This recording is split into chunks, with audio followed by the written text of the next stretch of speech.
আনসারুল্লাহ বাংলা টিমের জঙ্গি সাদ রাডিকে আগে গ্রেপ্তার করা হয়েছিল এবং তারপর এবার তার আত্মীয়কে গ্রেপ্তার করলো রাজ্য পুলিশের এসটিএফ। মুর্শিদাবাদের নওদা থেকে গ্রেপ্তার করা হয়েছে তার এক আত্মীয়কে। এ বিষয়ে বিস্তারিত জানবো, কথা বলে নেব আমাদের প্রতিনিধি আবির দত্তের সঙ্গে। আবির, এই যে সাদ রাডির আত্মীয়, তাকে আটক করা হয়েছিল আর এবার গ্রেপ্তার করা হলো। ক্যান্সারে নেই আর ভয়, NCRI হবে এর জয়। আপনাদের ভরসা নেতাজি সুভাষচন্দ্র বোস ক্যান্সার হসপিটাল। দেখো, একেবারে আমরা যেটা জানি, গত পরশুদিন রাত্রিবেলা তাকে জিজ্ঞাসাবাদের জন্য বেঙ্গল এসটিএফ এর টিম তাকে জিজ্ঞাসাবাদের জন্য নিয়ে যায় এবং তার এলাকারও বাসিন্দা অর্থাৎ সাজিবুল ইসলাম, যে সাদ রাদির ভাই, সেই সাজিবুল ইসলাম তাকে এবং মুস্তাকিম মন্ডল নামে এক ব্যক্তি 26 বছর বয়স, ওই এলাকারই বাসিন্দা, এই দুজনকেই তারা আটক করে নিয়ে যায় এবং তারপরে দীর্ঘ জিজ্ঞাসাবাদের পর দেখা যায় তাদের বক্তব্যে ব্যাপক অসঙ্গতি আছে এবং প্রাথমিক তদন্তেও যেটা বেঙ্গল এসটিএফ মনে করছে যে তাদের কিন্তু এই জঙ্গি কার্যকলাপে তাদেরও ইনভলভমেন্ট থাকা এবং যেভাবে সাদ রাদিকে বাংলাদেশের নাগরিক হওয়া সত্ত্বেও পশ্চিমবঙ্গে এসে তার নওদাতে তার ভোটার লিস্টে তার নাম, তার আধার কার্ড, তার পাসপোর্ট, এগুলো যেভাবে বানানো হয়েছে তাতে একটা বিষয় স্পষ্ট যে ভুয়ো ডকুমেন্টস ব্যবহার করে তাকে ভারতীয় দেখানোর চেষ্টা হয়েছে এবং তাকে যারা সাহায্য করেছে তার মধ্যে অন্যতম এই দুজন। ইতিমধ্যে এই দুজনকে গ্রেপ্তার করা হয়েছে নওদা থানাতে, মুর্শিদাবাদের নওদা থানাতে একটি কমপ্লেন লঞ্চ করেছে বেঙ্গল এসটিএফ। সেই কমপ্লেনের পরিপ্রেক্ষিতে গ্রেপ্তার করা হয়েছে সাজিবুল ইসলাম এবং মুস্তাকিম মন্ডলকে।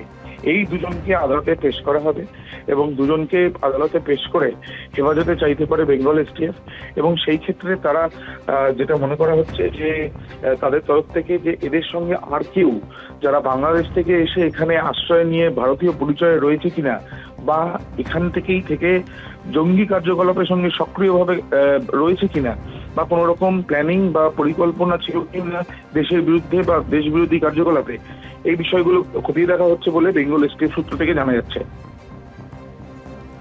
ধন্যবাদ আবি।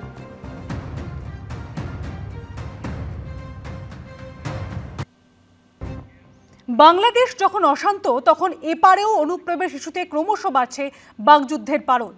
রবিবার বিএসএফ এর ঘাড়ে দায় চাপিয়েছিল রাজ্য পুলিশের ডিজি রাজীব কুমার। 24 ঘন্টার মধ্যে এ নিয়ে পাল্টা সুর চড়ালেন শুভেন্দু অধিকারী। তার দাবি, রাজ্য সরকার জমি অধিগ্রহণ করেনি বলে সীমান্তের বেশ কিছু অংশে কাঁটাতার লাগানো যায়নি। আর এ নিয়ে বিরোধী দলনেতাকে পাল্টা জবাব দিয়েছে তৃণমূল। আমাদের border, you all understand that the border management is done by BSF. মুখ্যমন্ত্রীর পোষ্য অ্যাডিশনাল চার্জে থাকা ডিজিপি, টেম্পোরারি ডিজিপি যিনি অ্যাডিশনাল চার্জে আছেন, তিনিও বিএসএফ এর দিকে আঙুল দেখাচ্ছেন। অনুপ্রবেশ আটকাতে না পারার দায় কার? কার উদাসীনতায় আজও কাঁটাতারহীন ভারত বাংলাদেশ সীমান্তের কিছু অংশ? তা নিয়ে দ্বন্দ্ব অব্যাহত। রবিবার বিএসএফ এর ঘাড়ে দায় চাপিয়েছিলেন রাজ্য পুলিশের ডিজি রাজীব কুমার। 24 ঘন্টার মধ্যে পাওয়ার পয়েন্ট প্রেজেন্টেশন দিয়ে পাল্টা রাজ্য সরকারের দিকে আঙুল তুললেন শুভেন্দু অধিকারী। বাংলাদেশে ভারত বিদ্বেষের আবহ তীব্রতর হওয়ার সঙ্গে সঙ্গে পশ্চিমবঙ্গে বেড়েছে অনুপ্রবেশ সমস্যা। সীমান্ত পেরিয়ে এপারে আসার চেষ্টা করছে বহু মানুষ, যে ভিড়ে জঙ্গিরা মিশে থাকতে পারে বলেও আশঙ্কা করছেন গোয়েন্দারা। অনুপ্রবেশ আরো সহজ হয়ে উঠছে ভারত বাংলাদেশ সীমান্তের বিস্তীর্ণ অংশ এখনো কাঁটাতারহীন থাকায়। বাংলাদেশ লাগোয়া নদিয়া রানাঘাট পুলিশ জেলার অন্তর্গত হাঁসখালি, ধানতলা, গাংনাপুরের প্রায় 8 কিলোমিটার সীমান্ত এখনো কাঁটাতারবিহীন। মুর্শিদাবাদ জেলাতেও ভারত বাংলাদেশ সীমান্তের অধিকাংশ জায়গাতেই কোনো কাঁটাতারের বেড়া নেই। এই প্রেক্ষাপটে সোমবার সাংবাদিক বৈঠক করে পাওয়ার পয়েন্ট প্রেজেন্টেশন দিয়ে শুভেন্দু অধিকারী দাবি করলেন, রাজ্য সরকার জমি অধিগ্রহণ না করার ফলেই এই সমস্যা থেকে গেছে। সেই সঙ্গে প্রশাসনকেও নিশানা করেছেন তিনি। ল্যান্ড অ্যাকুইজিশন অ্যাক্ট কমপ্লিটলি স্টেটের হাতে।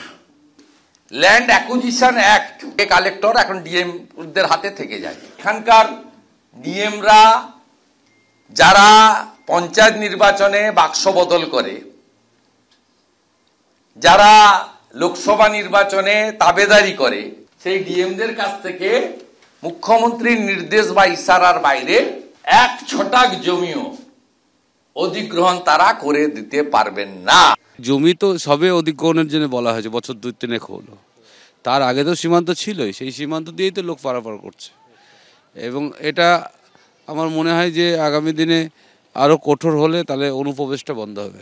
কড়াকড়ি করতে হবে, কোথাও মানসিকতা তৈরি করতে হবে যে বৈদেশিক অনুপ্রবেশ যেন না হয়, এটা মানসিকতা তৈরি করতে হবে। এটা সেন্ট্রাল গভর্নমেন্টের সেই উদ্দেশ্য, সেই পরিকল্পনা ঘাটতি আছে। একদিকে দায় নিয়ে দরজা চলছে, অন্যদিকে অনুপ্রবেশও হয়েই চলেছে।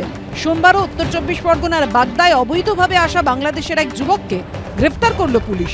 নিজের ছেলে পরিচয় দিয়ে তাকে আশ্রয় দেওয়ার অভিযোগে আরেকজনকে গ্রেফতার করা হয়েছে। ধৃত বাংলাদেশি যুবক মেহবুব হাসান রাসেল নাম ভাড়িয়ে বাগদায় ছিল। রাকুল মন্ডল নামে ভোটার কার্ডও তৈরি করেছিল সে, বানিয়ে ফেলেছিল আধার ও রেশন কার্ডও। ত্রিপুরাতেও বাংলাদেশি অনুপ্রবেশকারী সহ দুজনকে গ্রেফতার করা হয়েছে। উজ্জ্বল মুখোপাধ্যায় ও সমীরণ পালের রিপোর্ট, এবিপি আনন্দ।